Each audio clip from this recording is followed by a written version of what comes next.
Gente, tudo bem? Eu sou a Aline Ciprim. Vamos continuar a profecia celestina. E ele falou dos dramas da mãe e do pai dele, né? E, além de tudo, ele perguntou e falou o que cada um gostaria de ser e não conseguiu. Então, ele começa assim: assim como você expressaria o que seus pais lhe ensinaram? Não estou certo, eu respondi. O que acha? Meu pai achava que viver era maximizar sua condição de ser vivo, desfrutar quem ele era e tentar perseguir esse fim. Minha mãe acreditava mais em sacrifício e em usar seu tempo a serviço de outros, se negando a si própria. Achava que era isso que a Bíblia mandava. E você, como se sente em relação a isso? Não sei, na verdade. Que ponto de vista escolheria para você mesmo, ou da sua mãe ou do seu pai? Nenhum dos dois, quer dizer, a vida não é tão simples assim. Ele riu. Está sendo vago. Acho que não sei. Mas se tivesse de escolher entre um ou outro. Hesitei tentando pensar honestamente, então a resposta saiu. Os dois estavam corretos, respondi, e incorretos. Os olhos dele faiscaram. Como? Não tenho certeza exata, mas acho que uma vida correta tem de incluir os dois pontos de vista. A questão para você, disse Carl, é como? Como alguém vive uma vida que é os dois? De sua mãe, você recebeu o reconhecimento de que a vida é espiritualidade. De seu pai, você aprendeu que a vida é autoestímulo, diversão e aventura. Então, minha vida, interrompi, é de algum modo combinar as duas visões? Sim, para você a espiritualidade é a questão. Toda a sua vida será descobrir uma que seja autoestimulante. Esse foi o problema que seus pais não conseguiram conciliar e que deixaram para você. Esta é sua questão evolucionária, sua missão nessa existência. Gente, vou dar só uma pausa aqui, entre aspas. E você? Dá uma pausa aí e pensa nisso também. No teu pai, na tua mãe e em você. E eu vou continuar a leitura. A ideia me lançou em profunda meditação. O padre Cal me disse que mais alguma coisa, mas não consegui me concentrar no que ele dizia. O fogo minguando tinha um efeito calmante sobre mim. Percebi que estava cansado.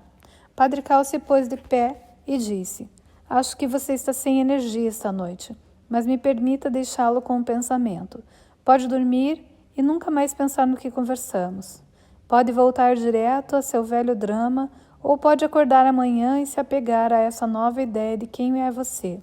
Se fizer isso, pode dar o passo seguinte no processo, que é examinar de perto todas as outras coisas que lhe aconteceram desde o nascimento.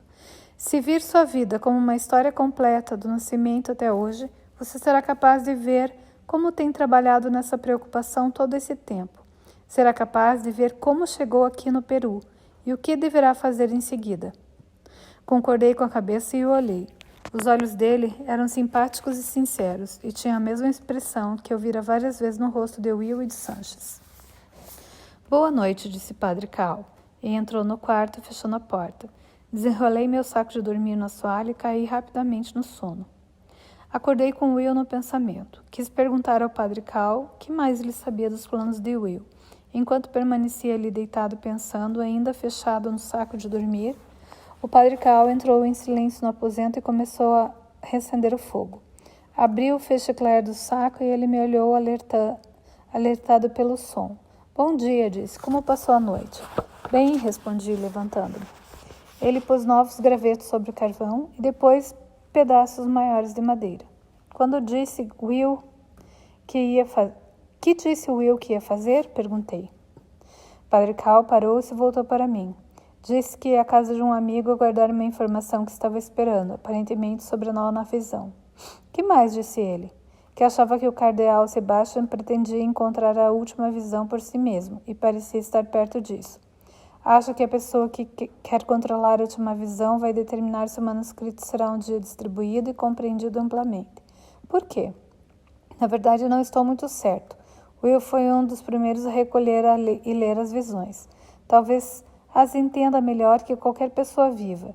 Ele sente, eu acho, que a última visão tornará todas as outras mais compreensíveis e aceitas. Acha que ele está certo? Perguntei. Não sei, ele respondeu. Não compreendo tanto quanto ele.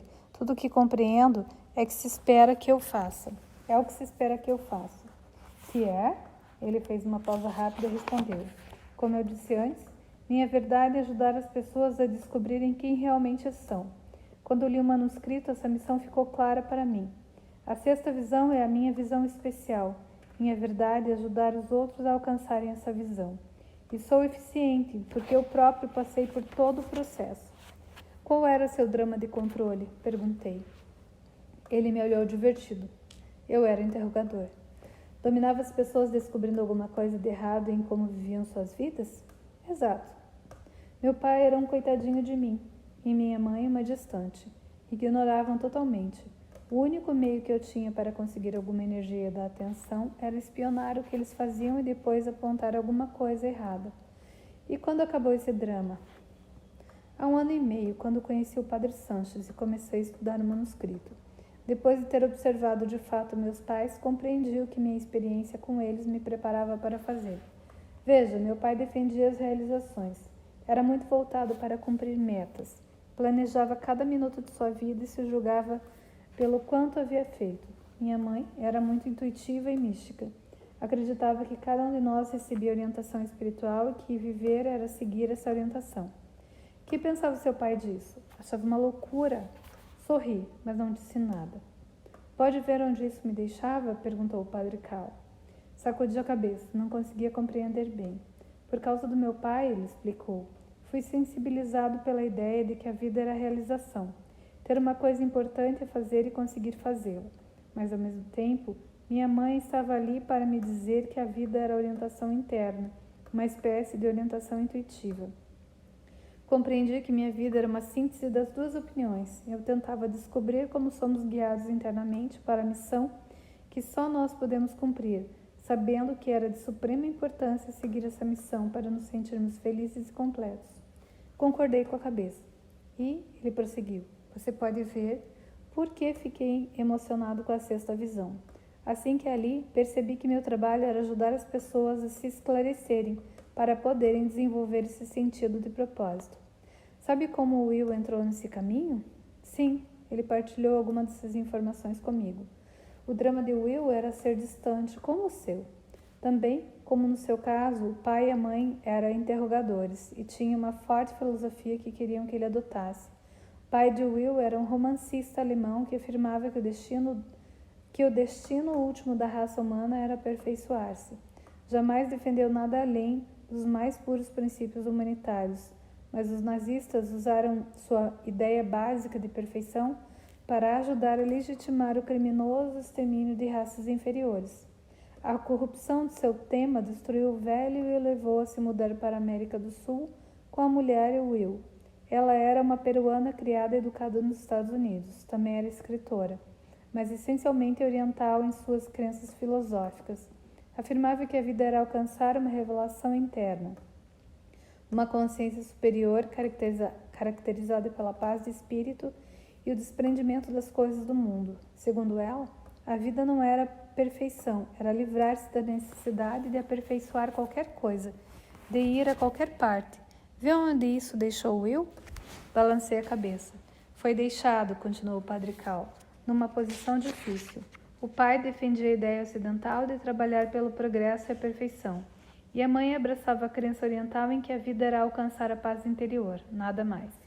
Essas duas pessoas tinham preparado Will para trabalhar na integração dos princípios de diferenças filosóficas entre a cultura oriental e a ocidental, embora ele não soubesse disso a princípio.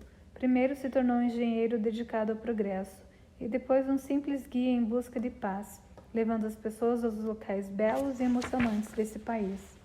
Mas a busca do manuscrito despertou tudo isso nele. As visões falam diretamente à sua questão principal. Revelam que os dois pensamentos oriental e ocidental podem ser integrados numa verdade superior. Mostram que o Ocidente está certo em sustentar que a vida é progresso, evoluir para alguma coisa superior. Mas o Oriente também está certo em enfatizar que temos de abandonar o controle com o ego.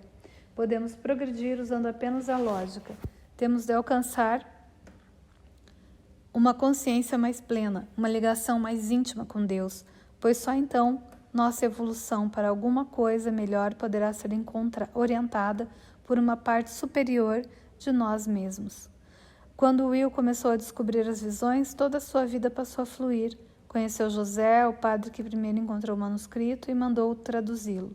Logo depois disso, conheceu o dono deficiente e ajudou a iniciar a pesquisa lá. E mais ou menos na mesma época, conheceu Júlia, que tinha negócios, mas também guiava pessoas nas florestas virgens. Era com Júlia que Will tinha mais afinidade. Os dois se deram bem de imediato, pela semelhança nas questões que perseguiam. Júlia foi criada com um pai que falava de ideias espirituais, mas de uma maneira inconstante e fragmentada. A mãe, por outro lado, era uma professora universitária de retórica, uma debatedora que exigia pensamento claro. Naturalmente, Júlia se descobriu querendo informação sobre espiritualidade, mas se sentindo que fosse inteligível e precisa. Will queria uma síntese entre o Oriente e o Ocidente que explicasse a espiritualidade humana e Júlia queria que essa explicação fosse perfeitamente clara. Alguma coisa no manuscrito proporcionou isso aos dois. O café está pronto, Sanches chamou na cozinha. E a gente continua amanhã a leitura, depois do café. É isso aí, gente. É muito legal, né? Quando a gente começa a se conhecer e se abrir para ver outras possibilidades. Então, esse é mais um livro que eu trago para vocês, para mais uma abertura na mente. Não estou dizendo que está certo, que você tem que mudar as suas crenças, mas você pode abrir a sua visão, você pode ampliar o seu campo e ver que tem outras formas da gente ver o mundo. É isso aí, até amanhã.